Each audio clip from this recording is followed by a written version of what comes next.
l'instant idéal. Jacob va au journal pour lire les nouvelles. J'espère qu'elles seront sensationnelles. Voyage, grand reportage, sardinage et belles images. Son compte, c'est des petits commérages.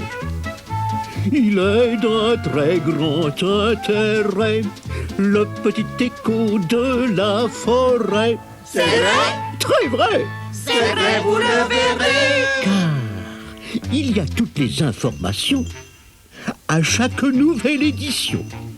On n'a jamais de déception. Ça, vous le découvrirez. C'est vrai. Dans le petit écho de la forêt. Voyons, que dit notre journal? Oh, il ne dit pas grand-chose. Mais si. Oh, écoutez, cher téléphone, il faut de tout pour faire un monde. Mais c'est bien vrai, il faut des téléphones, des hiboux et bien d'autres choses encore. Mais oui. Devine ce qu'il m'a répondu. Je ne sais pas. Il m'a répondu sale fourmi.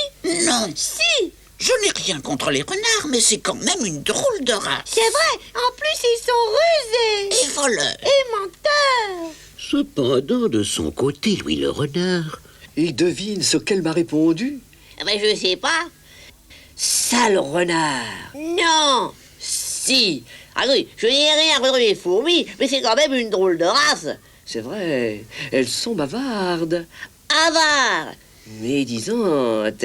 Égoïste. De son côté, Tosca la tortue avait couru, mais oui, couru chez Mademoiselle de la Cigogne. Si maintenant les renards se permettent d'insulter les fourmis, remarquez, je n'ai rien contre les renards, mais c'est quand même une drôle de race. Mademoiselle de la Cigogne était allée informer les deux frères Castor de ce qui était arrivé. Un renard n'a pas le droit de répondre ainsi aux animaux honnêtes. Mais Louis est aussi un animal honnête. Ça reste à prouver. Oh. Pourquoi? Parce qu'il est un renard. Et alors? Alors c'est tout. Et c'est assez. Très inquiets de la tournure des événements, les deux frères Castor allèrent voir Louis le renard. Mais non, bon, Louis, mais écoute, arrête de pleurer comme ça. Tu vas mouiller toute ta fourrure.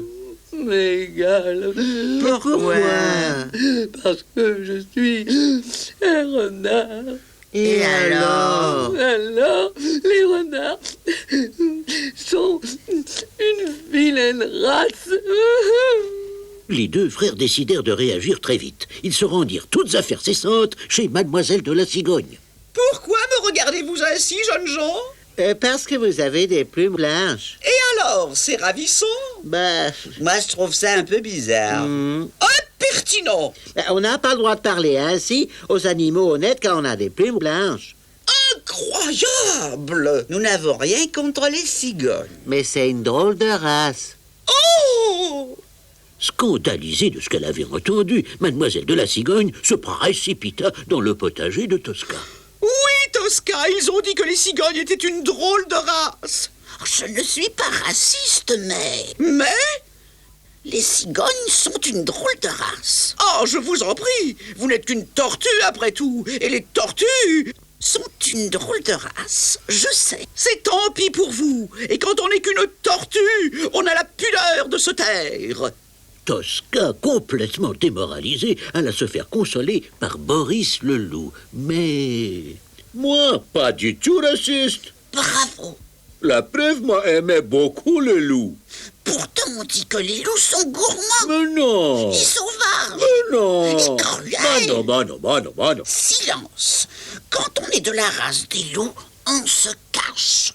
Une immense tristesse s'était abattue sur notre forêt. Oh, que j'ai honte d'être une cigogne. Et moi, une fourmi. Et moi, un renard. Et moi, une tortue. Et moi, un lièvre. Et moi, un loup. Et nous, des castors. Mais cessez de pleurer, mes amis. La race importe peu. L'important, c'est ce que nous sommes au fond de nous-mêmes. Regardez-moi, je suis un corbeau. Est-ce que j'en fais une maladie? Croyez-moi, il faut de tout pour faire un monde. Ce cher Max a bien raison, n'est-ce pas, cher téléphone? Il faut de tout pour faire un monde.